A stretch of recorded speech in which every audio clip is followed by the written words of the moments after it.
Topic है यौगिकों में परमाणुओं की संख्या ज्ञात करना। गुड मॉर्निंग बच्चों। चलो आज हम बहुत अच्छा टॉपिक लेकर आए हैं आपके बीच में, रसायन विज्ञान का। साइंस समझने में, रसायन विज्ञान को समझने में इसकी बहुत बड़ी भूमिका है। अगर आप केमिस्ट्री पढ़ना चाहते हैं, आप चाहते हैं आपको रसायन विज्ञान याद हो, रसायन विज्ञान को समझ सको, रसायन विज्ञान के जो समीकरण होते हैं उनको संतुलित कर सको, उनकी बैलेंसिंग कर सको, तो आज का टॉपिक बहुत ध्यान से सुनिए और समझिए। क्योंकि कई लड़के ये बात कहते हैं कि सर मेरे को केमिकल बैलेंसिंग नहीं आती है, मुझे इसमें कठिनाई आती है कि हम रासायनिक समीकरण को कैसे बैलेंस करेंगे। तो आज का टॉपिक उन बच्चों के लिए बिल्कुल बिल्कुल इम्पोर्टेंट होने जा रहा है।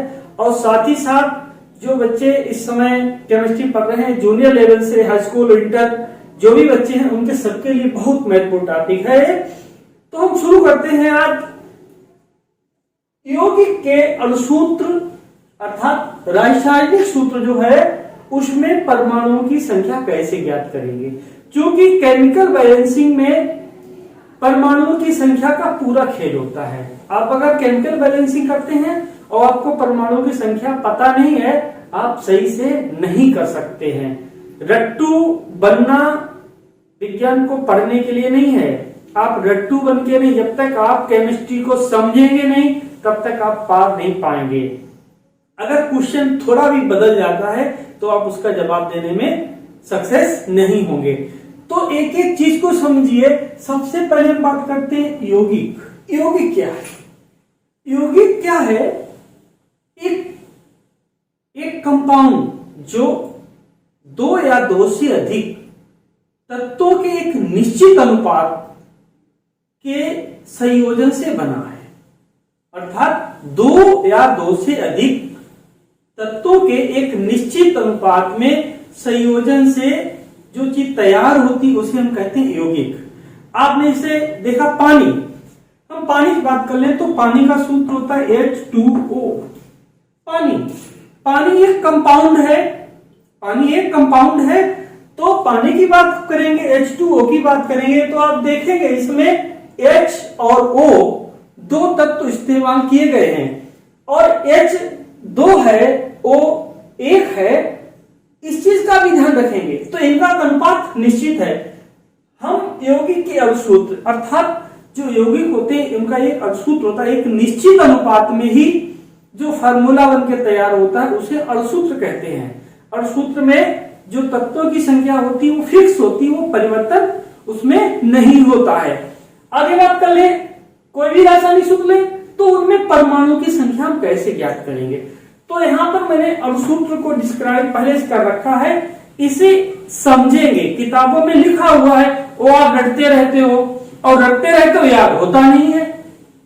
समझिए, परमाणुवीय प्रतीकों का वो समूह जो आप तत्व आवर्त सारणी में है उनमें प्रतीक चिन्ह है, सब आवर्त सारणी में। हाइड्रोजन का प्रतीक H है, आप देखिएगा हाइड्रोजन का H है, ऑक्सीजन का O है, नाइट्रोजन का N है।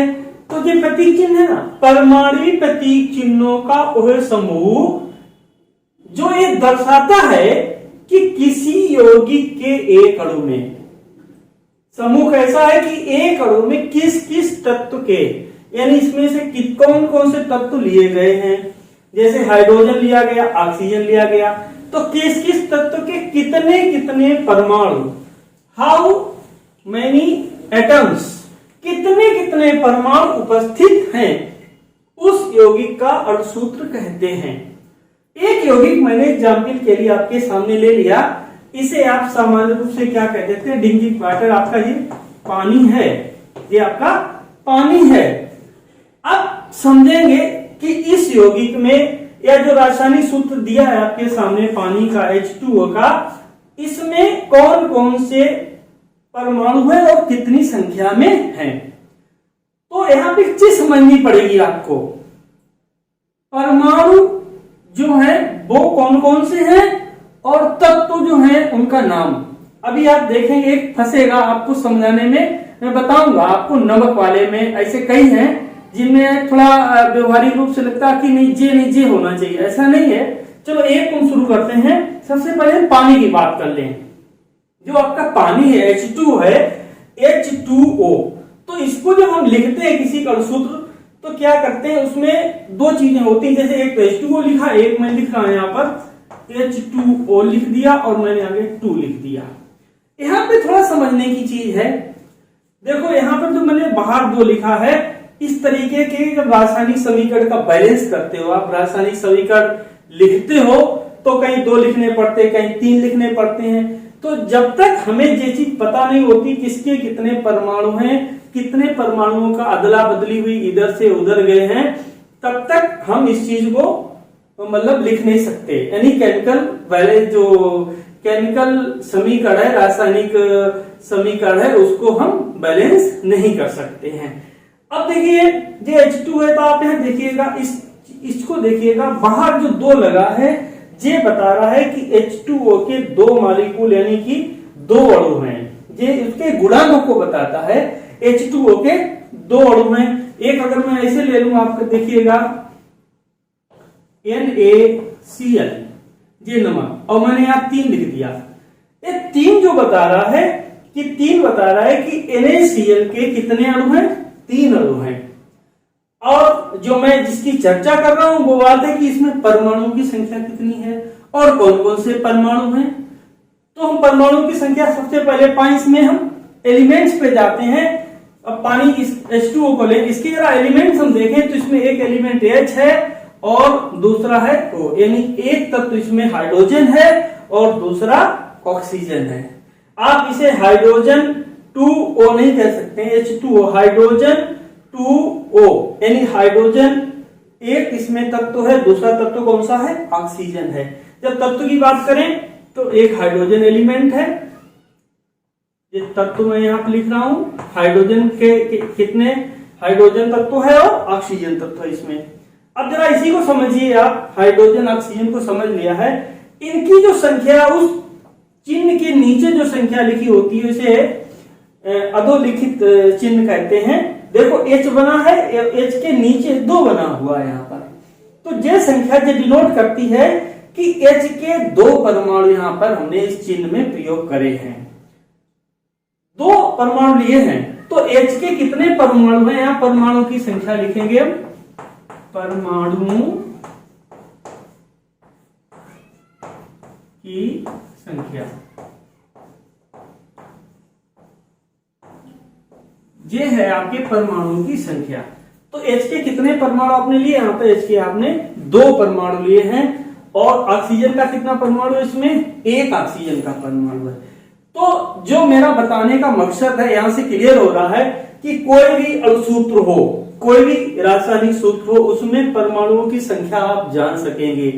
अब देखिएगा कि इसको अगर हम हटा दें तब तो ये स्थिति है, हाइड्रोजन के कितने परमाणु हैं, हाइड्रोजन के 2 परमाणु हैं और ऑक्सीजन के 1 परमाणु हैं। अगर हम इसको ऐसे लिख लें, जरा देखिएगा थोड़ा, 2H2O, इसको खोल देते हैं, इसमें H है और ऑक्सीजन है, H है और ऑक्सीजन है। अब यहां पे हम क्लियर करना चाहेंगे कि जो अभी हम इसको गुणांक बता रहे थे इसका कि कितने हैं, तो एक यहां पे बताना था H2O की बात, यहां पर 2H2O की। अब 2H2O हैं, पहले कितना था, 1 था, अब कितने हो गए, 2। अब देखिए इसका इसमें गुणा करके हम जानेंगे, 2 दूनी 4, यानी इसमें हाइड्रोजन कितने हैं, हाइड्रोजन के एटम है 4, हाइड्रोजन के परमाणु 4 हैं और ऑक्सीजन का, चूंकि बाहर इसका बाहर पूरे गुणा है ना, तो ऑक्सीजन के 2 हैं। ऑक्सीजन के एटम कितने हैं, 2। अगर आपसे कोई पूछता है कि टोटल कितने हैं साहब, तो टोटल आप इसमें बता दो कि 2H2O में 4 और 2 6 हैं टोटल, और खाली H2O में टोटल कितने हैं, 3 हैं। तो देखिए यहाँ 3 और 3 दूनी 6। इस चीज को यहाँ पे आप 2 गुने को समझ सकते हैं कि जब मैंने इनकी 1 H2O लिया है और यहाँ पर 2 लिए हैं। आप कहेंगे आपने इसकी संख्या 1 कैसे लिखी है, यहाँ पे नीचे 1 लिखा नहीं है आपने। जब कोई परमाणु रासायनिक सूत्र में सिंगल होता है तब उसको हम लिखते नहीं है, ऐसा नियम है, और जब 1 से अधिक होता है तो उसे लिखा जाता है। अब जैसे हम दूसरे इसकी बात कर ले, जरा NaCl की बात की जाए। ये नंबर 1 था, नंबर 2 देखें NaCl को। NaCl माने नमक। नमक की बात करते हैं तो देखें Na और Cl, इसमें अगर देखेंगे तो इसमें तत्व कौन सा है आपका? सोडियम तत्व Na है और इसमें Cl है। दो तत्व लिए गए हैं, Na लिया गया और Cl लिया गया। अब यहाँ पर देखिए कोई के इसका पदांक कोई है, इसके जो नीचे जो है सब्सक्रिप्शन कोई भी है नहीं है, कोई सब्सक्रिप्ट नहीं है। इसमें ना 2 लिखा है ना 3 लिखा है, नहीं 1 है। अर्थात इसमें जो सोडियम है वो 1 है और Cl जो क्लोरीन है वो कितना है? 1 है। और ठीक इसी चीज को आप समझिए कि टोटल अगर हम बात करें कि इनका योग कितना हुआ तो आप देखेंगे 1 1 2, यानी कि कुल परमाणु कितने हैं? 2। अर्थात एक सोडियम का परमाणु है Na और दूसरा है क्लोरीन का परमाणु, एक सोडियम और एक क्लोरीन। तो इसको जब हम अलग अलग करेंगे तो सोडियम क्लोराइड के रूप में होता है, NaCl इसका नाम होता है। लेकिन यहां पर जब बात करते हैं तत्व की तो इसमें एक सोडियम है और एक क्लोरीन है। ठीक, एक अब हम आपको थोड़ा बताएंगे जो कंफ्यूजन आपको उत्पन्न करते हैं। जैसे आपसे एग्जाम में कभी कभी पूछ दिया जाता है कि PO4 3- में एक सवाल आ गया आपके सामने, PO4 और 3-, इसके ऊपर जो चार्ज है 3- का, इसमें बताओ परमाणुओं की संख्या कितनी है? तो इन जो आवेश इसके ऊपर आप देख रहे हैं, आयंस देख रहे हैं, इनसे परमाणु की संख्या पे कोई प्रभाव नहीं पड़ता है। ये जो है आप देख रहे हैं, ये जो 3- का साइन है, ये उसमें परमाणु में इलेक्ट्रॉनों की जो कम और ज्यादा संख्या होती है धन और ऋण के रूप में, वो यहाँ पे डिनोट होती है। अर्थात इसने PO4 ने 3 इलेक्ट्रॉन ले रखे हैं कहीं से, इसीलिए 3 फाजिल इलेक्ट्रॉन है, 3 ज्यादा इलेक्ट्रॉन है, वो 3- के रूप में शो कर रहा है। इलेक्ट्रॉन शो कर रहा है, ना कि परमाणु कोई, परमाणु में कोई बदलाव आया है। तो अगर परमाणु की बात करेंगे तो इसे आप खोल दीजिएगा। इसमें एक तो P मीन्स फास्फोरस और O माने ऑक्सीजन। तो एक P है और एक O है। अब P और O की बात करते हैं तो P इसमें कितना है? यहाँ पे कोई संख्या लिखी है? नहीं लिखी है। जब संख्या नहीं लिखी है तो आप जानिए P इसमें 1 है, अर्थात फास्फोरस 1 है और ऑक्सीजन के कितने परमाणु हैं? ऑक्सीजन के इसमें 4 परमाणु हैं। तो आप अगर टोटल कोई पूछता है कि कुल कितने परमाणु हैं तो 4 1 5 बता देंगे। अगर पूछता है कि इसमें PO4 में कितने, तो आपने 4 1 5, समझ रहे?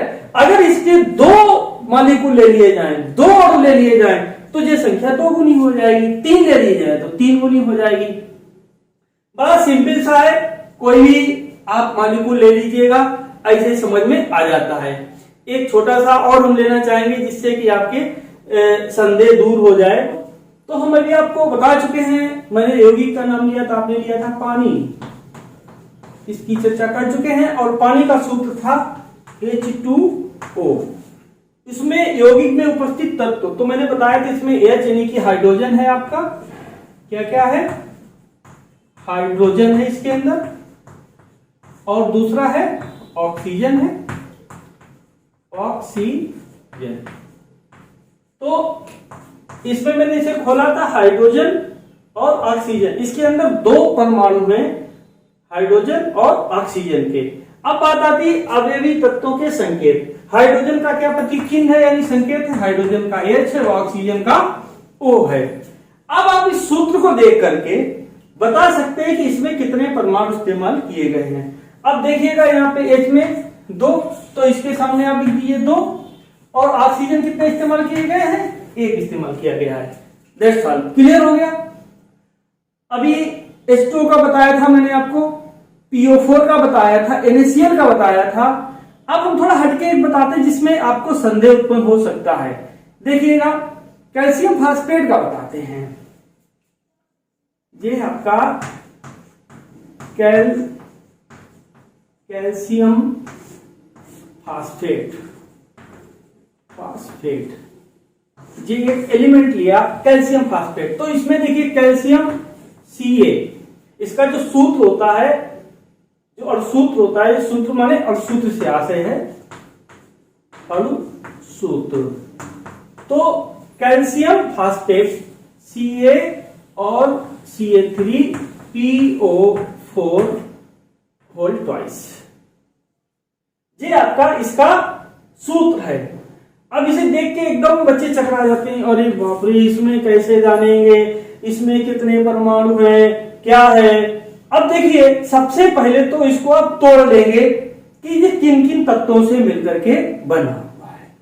अब देखिए इसमें कैल्शियम, अगर आपको अवश्य पता है, आपने तो पढ़े हैं, तो ये Ca प्रतीक चिन्ह किसका है, कैल्शियम का है। तो सबसे पहले तो इसमें आप जानिएगा कैल्शियम है, कैल्शियम है,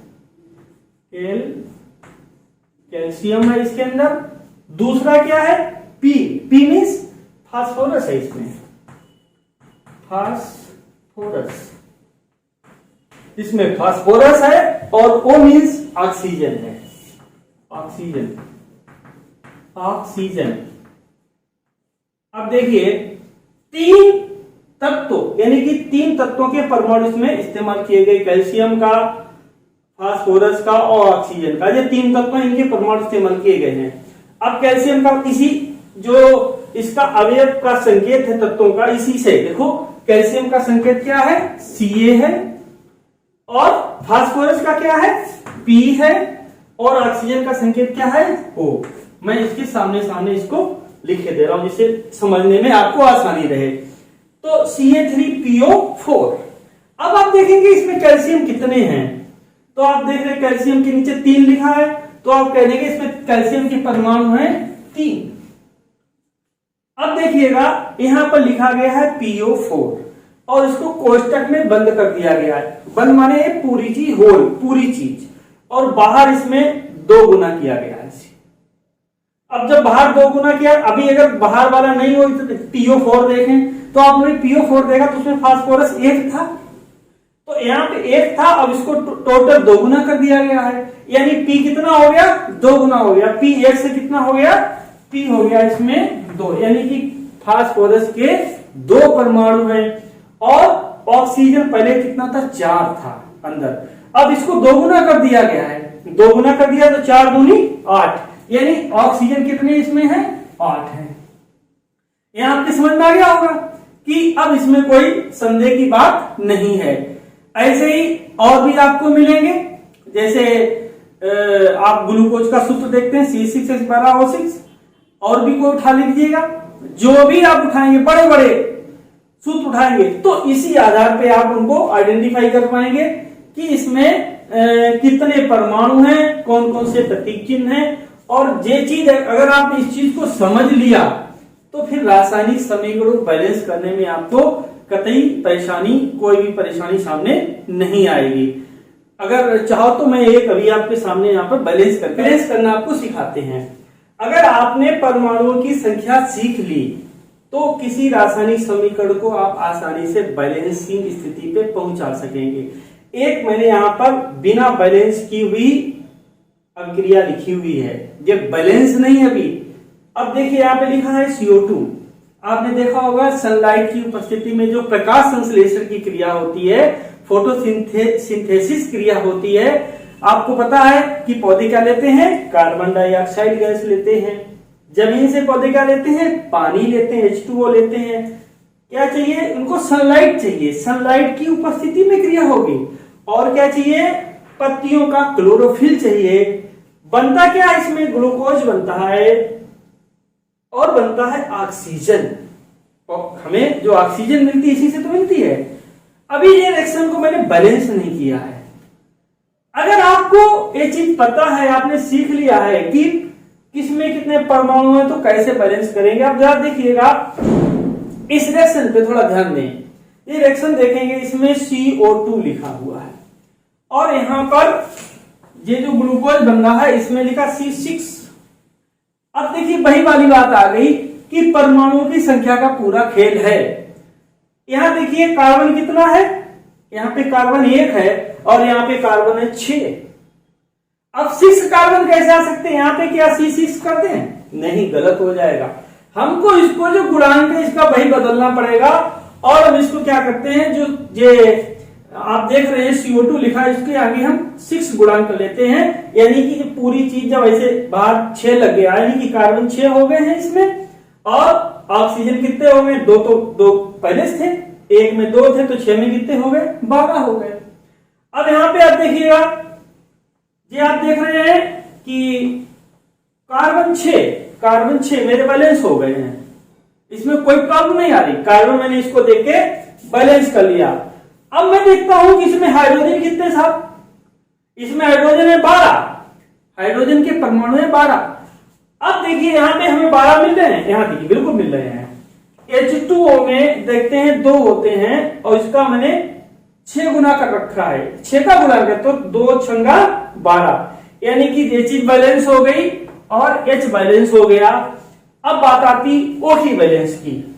O यहां O कितने हैं, 6 दूनी 12 O हैं, और रिएक्शन का बैलेंस होता है जो चीज जितनी इधर है, जितने परमाणुओं की संख्या रिएक्शन में अब जो अभिकारक होते हैं, जो क्रिया कर रहे हैं, उतने ही जो है उत्पाद की तरफ होनी चाहिए। अब यहां देख रहे हैं O कितने हैं, 6 दूनी 12 और 6 O इसमें है, देखो 6 गुना है तो 12 O तो J, और यहाँ 6 18 O है, और यहाँ अभी हमने इस्तेमाल कितने किए, 6 इस्तेमाल किए, यानी हम कोई 6 इस्तेमाल कर ले, हम 6 मान लो हमने इसके O इस्तेमाल कर लिए, ये H2O के कितने 6 O इस्तेमाल कर लिए, तो आपका जो ग्लूकोज जो है यहाँ तक बैलेंस हो गया। अभी क्या बचा है आपका, 6 दूनी 12 O बचा हुआ है। 12 O को कैसे बैलेंस करेंगे, हम ऐसा कोई काम करें कि ये 2 O वाला है, ये भी यहाँ पर 12 हो जाए, तो A के पास 2 है तो 6 के पास कितने होंगे, 6 के पास 12 हो जाएंगे। बस ऑक्सीजन के आगे में 6 लगा देना है, तो 6 दूनी 12। आप देखेंगे दोनों तरफ परमाणुओं की संख्या बराबर हो गई है। देखिए C कितने हैं, 6 हैं, C इधर भी 6 हो गए हैं। H कितने यहाँ पे, 6 दूनी 12, आप देखिए H2O में तो 12 H यहाँ पे है, बराबर है, बैलेंस है। ऑक्सीजन, टोटल ऑक्सीजन का बैलेंस कर लीजिए, 6 दूनी 12, यानी 6 दूनी 12 इसका गुणा कर दिया आपने, और 6 18 ऑक्सीजन है, इधर जोड़ दें आपके 6 दूनी 12, यानी O जो है 2 गुना था, यानी एक CO2 में 2 परमाणु थे तो 6 में 12 हो गए, और यहाँ पे 1 था तो 6 दे 12 और 6 12 प्लस 6 यानी कि 18 O इधर है, और मैंने O इधर भी 18 कर लिए, 6 दूनी 12 O इधर के, और 6 वाले जे 12 6 जोड़ लीजिए आप, तो 12 6 मिलकर के 18 हो रहे हैं। तो आज का जो टॉपिक था कि यौगिक के अणुसूत्र या रासायनिक सूत्र में परमाणु की संख्या ज्ञात करना, तो परमाणु की संख्या ज्ञात करके आप इस तरीके से रासायनिक अभिक्रिया को बैलेंस करने में इसका इस्तेमाल कर सकते हो। बहुत सरल है, इस चीज को समझ लेंगे, इस चीज को दोहरा लेंगे तो आप यहां तक पहुंच जाएंगे। That's all. यदि वीडियो उपयोगी लगे तो चैनल को सब्सक्राइब करें और पढ़ने वाले छात्रों को शेयर करें। Thank you.